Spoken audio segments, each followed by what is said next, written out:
Are you trying to build connection and social skills through group games, but find that most of them end up leaving your students overstimulated, excluded, or frustrated? In this video, I'm going to share 5 no-contact, non-elimination drama games that are perfect for teaching social skills like self-regulation, flexible thinking, and perspective taking. I'll walk you through how to run each game step by step, the specific skills each one supports, and how to modify them for different learners. So by the end of this video, you'll have everything you need to confidently lead these games that are incredibly easy to implement and a super fun way for kids to develop absolutely essential social skills. The first game is called Good Morning, Your Majesty. How it works is you pick one student to be the majesty, and they sit in a chair or their throne, and they close their eyes. Next, the students are either around that chair, in front, or behind, and the facilitator will pick one of the students, non-verbally, don't say their name out loud, to come up to the majesty and say, "Good morning, Your Majesty." But here's the twist.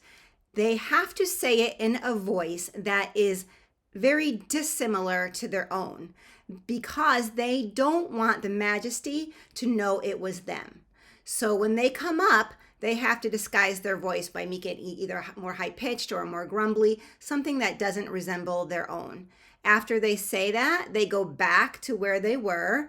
You tell the majesty to open their eyes, and the majesty has to guess who it was. So what skills does Good Morning, Your Majesty teach? Well, for the person who's approaching the majesty, they're very much using their perspective taking skills. Keep in mind that in order for them to change their voice, and to be unrecognizable, they first have to think about what the majesty would be expecting from their real voice, and then they have to change it. It also works on voice volume, which can be a real skill that some kids need to work on. Some kids are very quiet and really don't have a semblance of how loud or soft they're being. So they have to speak loud enough for the majesty to be awoken and to hear them, and in a voice that's not their own. Additionally, even coming up in front of a group and saying something is a skill in of itself. It works on confidence and it works on self-esteem. Now, for the majesty, they are very much working on reading nonverbal cues because when they open their eyes, the blindfold is off, they're going to be scanning their peers and thinking about who it could be by maybe the faces that they're making, or maybe thinking about who would do what kind of voice.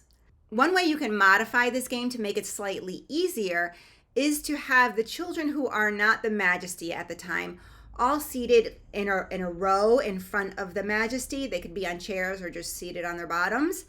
And instead of having them come up to the majesty, have them stay where they are. That way, when the majesty closes their eyes, when they hear the words, "Good morning, Your Majesty," they can use the clue of where the sound is coming from to help them determine who it was that said good morning.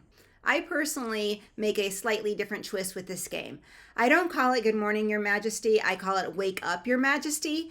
And what I do is I have this majesty, the one person who's going to close their eyes, but because my students don't really like to have a blindfold on them and closing their eyes is a little unreliable, what I do is I get a rug or something that they wouldn't mind lying down on, and then what I actually have is a big table, and I have them under the table, but you don't need that. You can just have a blanket, and I put a blanket sort of over the table like a curtain, and I ask them, "Are you a majesty or are you something different?" And so they could choose like, "No, I'm a dog," or "I'm a robot," or "I'm a Pikachu." And then I say, "Oh, Pikachu, why are you so tired that you have to go to sleep now?" It adds to the fun element, it adds to the storyline, and it really gets them excited about it. So they could say like, "Okay, I'm a doggy and I'm going to sleep now." We say, "Okay, good night, doggy." And then they'd say, "Wake up, Your Majesty," or your doggy, or whatever they are. Then they guess. The next game is called emotion charades. It's just like charades, except we add the emotions in there. So what the kids do is they pick one card that has an action, something simple and relevant to them. And then you have emotions, a range of emotions, again, that are relevant and appropriate to them. So they pick one of each card and they act out that action with also at the same time displaying that emotion. So they might have like angry playing baseball. So they're like playing baseball, but they're like super angry. So it's really funny because the emotion and the action don't typically match. And they just get laughing and it gets them more comfortable being in front of people. And the rest of the kids, when they are not acting out, they are just guessing until they get it right. So what skills does this work on? Obviously, emotional vocabulary, learning, okay, this word means this and how do I express that through my face? And when the other kids are not getting it, how do I adjust? How do I make it more clear to them? So the person doing the acting is really working on their social awareness because they are tuned in. If maybe they think they're looking angry, but they don't look it in the eyes of the other kids. So they have to take that feedback and they have to adjust what they are doing. That's a really, really important part of being socially aware. And for the other kids who are not acting out, they have to work on reading the nonverbal body language and the facial expressions of that person. So they are really in tune with that. And if they take a guess, they are using that feedback. Okay, no, it wasn't that. What else could it be? What else does this body language look like? But all done in a really fun way that they are actually not even realize that they're learning these skills. Now, how do you modify emotion charades? Well, the best way to do it is instead of just the textual prompt, you can use pictures for that student. And instead of doing it at the same time, you might want to do one first and then the other. So they pick one picture of an action, one picture of an emotion, and they can decide to do the action first or just the emotion first to make it a little bit less complicated so they don't have to think about the two things at once. The third game is called Coffee Pot. And in this game, one student first leaves the room. The rest of the students then decide on an object. It can be any object as long as they agree what it is and they all know what it does. So it should be something that the person who left the room also knows exists. So you can't have that you're thinking of something super specific that only one child has tucked in the corner of the room. It has to be something common like a pencil or a shoe or a toothbrush, something like that. Now, the person who left the room comes back in and their job is to guess what the object is that the rest of the students have agreed upon. But they are only going to know what the object is by listening to what the peers say. The peers are going to give clues for which the object is, but instead of saying that object's name, so for example, if it was a pencil, they would say coffee pot and then say something about that object. For example, the kids could say, I keep my coffee pot in my bag, or I need to sharpen my coffee pot. So in order for that student to guess what the object is, they really have to employ some flexible thinking. They can't be literal when the other students are talking about a coffee pot. They have to use what is inferred and the context clues in order to guess that object. And that can be a real stretch for them because probably when the other kids are saying coffee pot, the image of a coffee pot is in their head. I know it is for mine. So they have to actually work through that and think about the other things the kids are saying. How can you modify this game called Coffee Pot? Well, there's a few ways. This could be harder or easier depending on the object that's chosen. So you can choose an object that is in the room itself. So when the student comes back in, you can give them the clue like it's in this room. You could also even have it easier by maybe selecting 10 objects in the room, putting them all on a table, and then the student will know it's one of those objects. And by the way, if you're an educator, check my link down below. I've got a free social skills assessment guide for you, as well as a free 30-minute social skills workshop. The fourth game is called Mirror Mirror. In this game, you pair up your students and have them face each other. One student is the leader, one student is the mirror to that leader. The mirror's job is to do every action that the leader does. So if the leader does this, the mirror is doing that as well. So what skills does Mirror Mirror work on?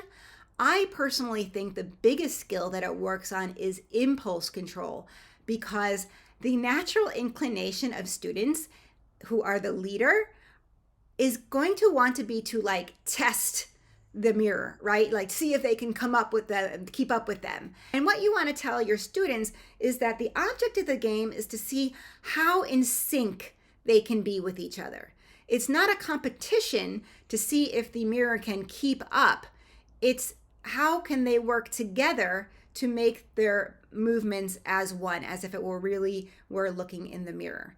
How you can modify this is to limit the types of movements that the kids can make. So you can tell them like, only do up and down with your arms, or only do these 3 types of moves. That way they can start and they can have success from the get-go instead of trying to do more complicated things. The 5th and final game is called Zip, Zap, Zup. How you play is get your students in a circle and tell them that they are going to transfer energy between them. Okay, so their hands go like this, they're in a circle. They start with a zip. They find a peer, scanning, looking for receptive eye contact, some way to know that that other peer is with them. When they find somebody that is with them, they know they can transfer the zip to that person. So I say zip. That person receives the zip. They do the same thing, scanning for someone to receive their energy, and they give them a zap. Same thing with that person. They're going to take that zap and they're going to scan, and they're going to give that zap, transfer it to a zup to another person. Then you're going to start all over again until you break up laughing or you can't do it anymore. The skills that this works on is reading the nonverbal body language of the peers around them. It is the social awareness in general of what their peers are doing and what they are doing in the context of their peers. Also working memory. Am I in a zip? Am I in a zup? Am I in a zap? Okay. Attention and focus. How you can modify this game, and I do suggest starting with a modification because this game is more complicated than the other ones. It involves all these social skills and the gross motor skills and the remembering. So if your students don't have the prerequisites of that yet, start with the modification, because most importantly out of everything is that it has to be fun. It cannot feel pressurizing. You don't want the students to feel like dumb or they can't keep up or they're not good at it. Okay, that's the opposite. So if you think that's going to happen, start as simple as possible. How you can do that is just get them in a circle and maybe just have them practice with the motor movement paired with the verbal zip, and just have them do, start, one person does it to their left, then that person does it to the person to their left, go around in a circle and see how that goes. Then you can move up to just keeping with the zip, but doing it to different people across the circle, random people, as long as they have their attention. Then you can add the zip zap and you can go from there and change it. Use different words. You don't have to do zip zap zap. Put a spin on it. In fact, I would ask the kids, what do you guys want to say? I have this game called Zip Zap Zup. Should we say something different instead? Let them make it their own. Give them some ownership of it. What I love about these games most is that they're safe, inclusive, and they really build meaningful skills without eliminating players or requiring any physical contact. That means more kids can participate, stay engaged, and succeed.